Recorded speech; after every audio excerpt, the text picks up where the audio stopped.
दोस्तों, आप में से बहुत सारे ऐसे लोग होंगे जो हर जगह से अच्छी अच्छी जानकारियां हासिल करते हैं, अच्छी अच्छी बातें सुनते हैं, देखते हैं, समझते हैं, लेकिन उसे अपने जीवन में जब उतारने का समय आता है तब आप पीछे हट जाते हैं, या फिर यूं कहें कि उसे आप अपने जीवन में उतार ही नहीं पाते।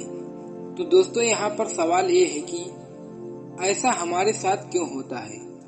आखिर हम उन जानकारियों को, उन अच्छी बातों को अपने जीवन में क्यों नहीं उतार पाते, और आखिर इनका समाधान क्या है?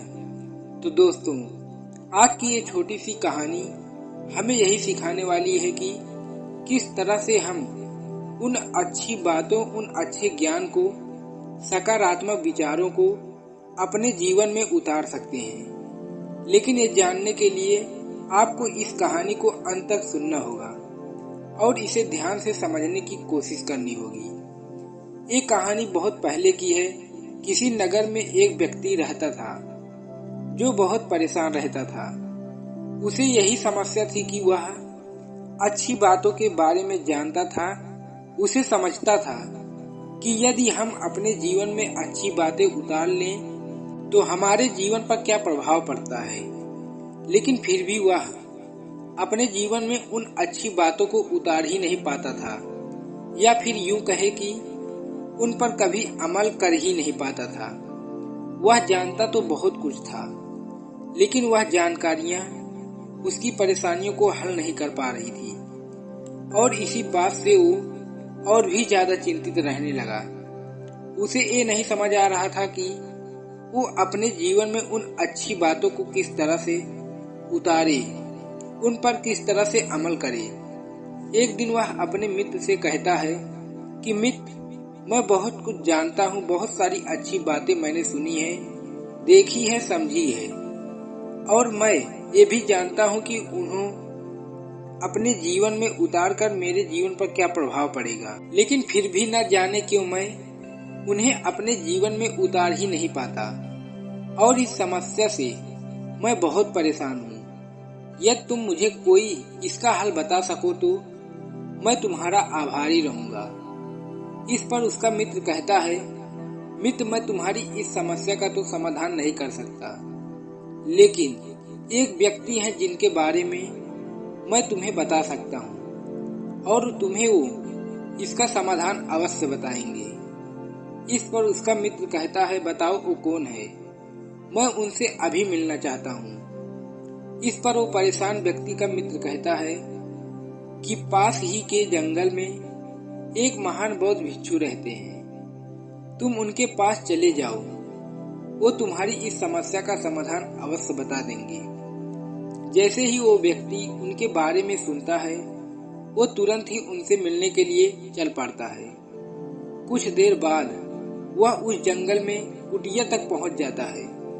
जब वो वहां पहुंचता है तो वो बौद्ध भिक्षु ध्यान में मगन होते। वो कुछ देर वहीं पर इंतजार करता है, और जैसे ही वह ध्यान से बाहर आते हैं, वह व्यक्ति उन्हें प्रणाम करता है और उनसे कहता है, हे गुरुवर, मैं आपसे एक प्रश्न पूछने आया हूँ। तभी वो बौद्ध भिक्षु उस व्यक्ति से कहते हैं, पूछो, तुम्हारी क्या परेशानी है और तुम यहाँ पर क्यों आए हो? इस पर वह व्यक्ति उन बौद्ध भिक्षु से कहता है, हे गुरुवर, मेरे अंदर बहुत सी जानकारियां हैं, बहुत सी अच्छी चीजें मैंने देखी हैं, सुनी है, जानी है, और उन्हें समझता भी हूँ, लेकिन मैं उन्हें अपने जीवन में उतार नहीं पाता। मैं उन पे अमल नहीं कर पाता। मैं जानता हूँ मेरे लिए क्या सही है, क्या गलत है, लेकिन फिर भी इतना सारा ज्ञान होने के बावजूद भी वो सारा ज्ञान मेरे लिए व्यर्थ है, क्योंकि वह मेरे परेशानियों को हल करने में मेरा सहयोग नहीं दे पा रहा था। मैं चाहकर भी इतनी सारी जानकारियों को अपने जीवन में उतार नहीं पा रहा हूँ। क्या आप मुझे इसका कोई समाधान बता सकते हैं? उस व्यक्ति की सारी बातें उस बौद्ध भिक्षु ने ध्यान से सुनी, और फिर वहां से उठकर वो अपनी कुटिया में चले गए। कुछ देर बाद वह अपनी कुटिया से बाहर आ गए, लेकिन अब की बार उनके हाथों में एक घड़ा था वह मिट्टी का घड़ा वह बौद्ध भिक्षु उस व्यक्ति को थमा देते हैं और कहते हैं कि तुम इस घड़े में मिट्टी उठाकर डाल दो। वह व्यक्ति उठाकर डाल देता है और पास ही से कुछ मिट्टी उठाकर उस घड़े में भर देता है। इसके बाद वह बौद्ध भिक्षु उस व्यक्ति से कहते हैं कि अब इसमें से थोड़ा सा पानी डाल दो। पास ही में एक छोटा सा तालाब था। वह व्यक्ति तुरंत ही उस तालाब से पानी लाकर उस घड़े में थोड़ा सा डाल देता है। मिट्टी में पानी डालने के बाद वो पूरी पानी गंदा हो जाता है और वह पानी पीने योग्य नहीं रह जाता। तभी वह संत उस व्यक्ति से कहते हैं, अब तुम मुझे ये बताओ कि क्या ये पानी पीने योग्य है। इस पर वह व्यक्ति जोर से हंस पड़ता है और कहता है कि हे गुरुवर, ये तो पानी पूरी तरह से गंदा हो चुका है, इसे भला कैसे पिया जा सकता है। आप ये कैसी बातें कर रहे हैं, क्या आप ये सब देख नहीं पा रहे हैं। मैं तो यहाँ पर आपसे अपने सवालों का समाधान लेने आया था, लेकिन आप तो यहाँ पर मेरे साथ मजाक करने की कोशिश कर रहे हैं। इस पर वह बौद्ध भिक्षु उस व्यक्ति से कहता है कि यदि तुम्हें अपने प्रश्नों का उत्तर चाहिए तो तुम्हें वही करना होगा जो मैं तुमसे कहता हूँ।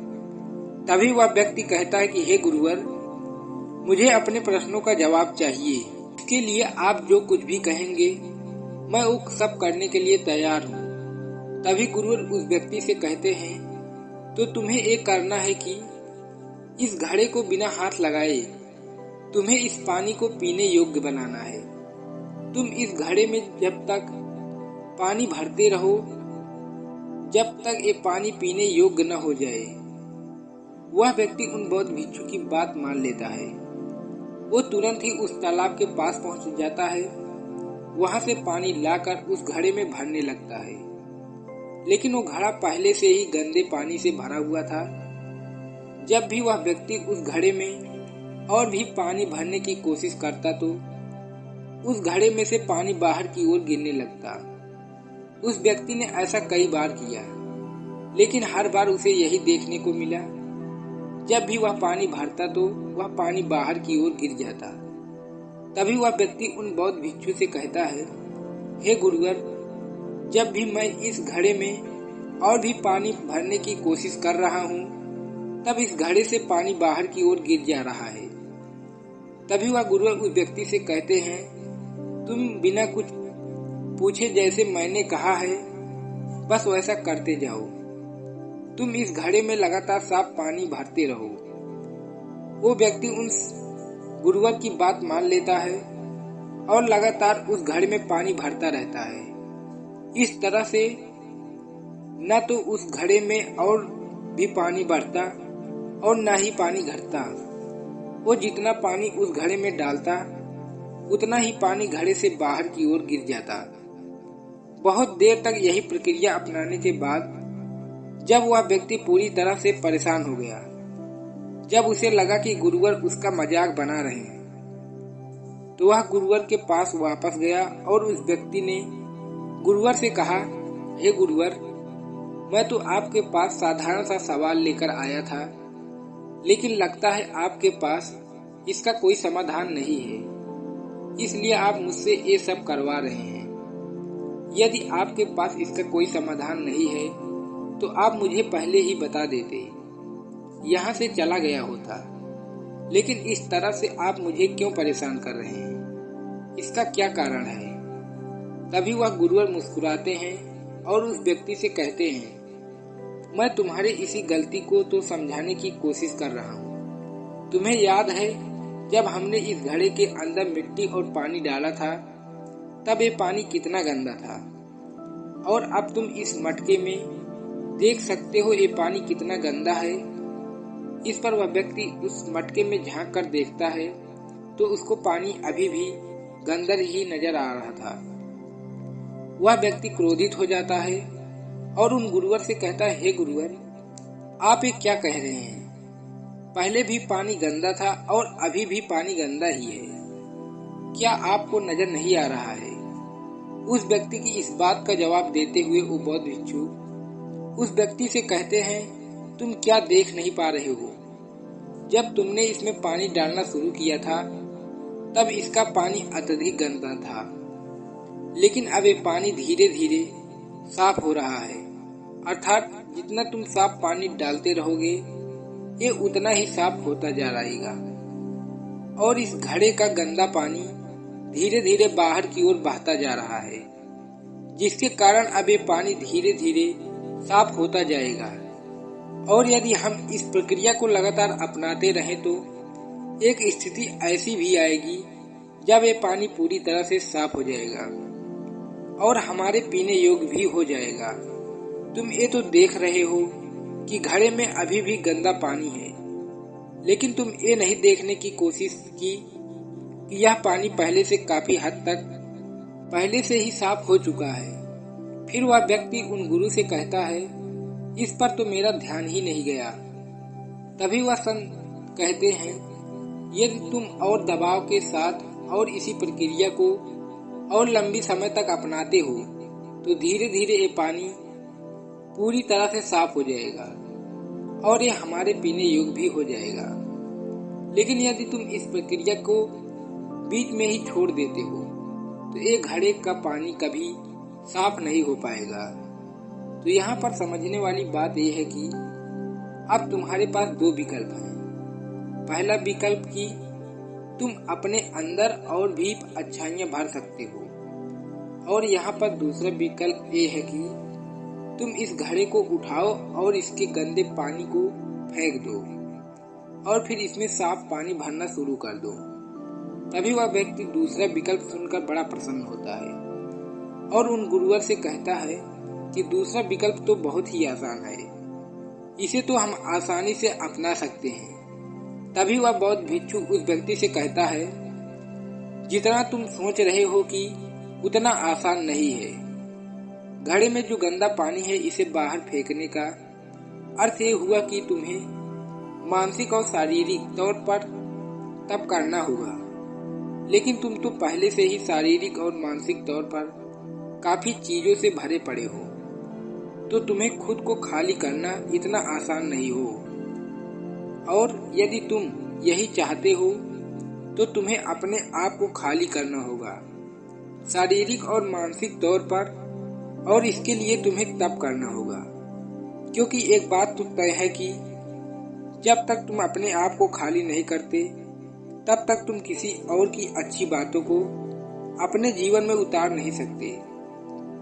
इसलिए पहले तुम खुद को खाली करना सीखो, और जिस दिन आप अपने को खाली महसूस करने लग जाओगे उसी दिन से तुम्हारी सारी परेशानियां अपने आप खुद का खुद खत्म होती चली जाएंगी और आपका रास्ता आपको बहुत आसान लगेगा। वो लक्ष्य, वो मंजिल जो आपने बनाई थी। अब वह शिष्य बौद्ध भिक्षु की इन सब सारी बातों को समझ चुका था। अब वह उन बौद्ध भिक्षु को प्रणाम करके वहां से चला जाता है। तो दोस्तों, हमें विश्वास है कि आज की ये कहानी आप लोगों को जरूर पसंद आई होगी। तो वीडियो को लाइक और अपने दोस्तों के साथ शेयर जरूर करिएगा, और हमें ऐसे ही सपोर्ट करने के लिए हमारे चैनल को सब्सक्राइब और घंटी बटन को जरूर दबा दीजिएगा।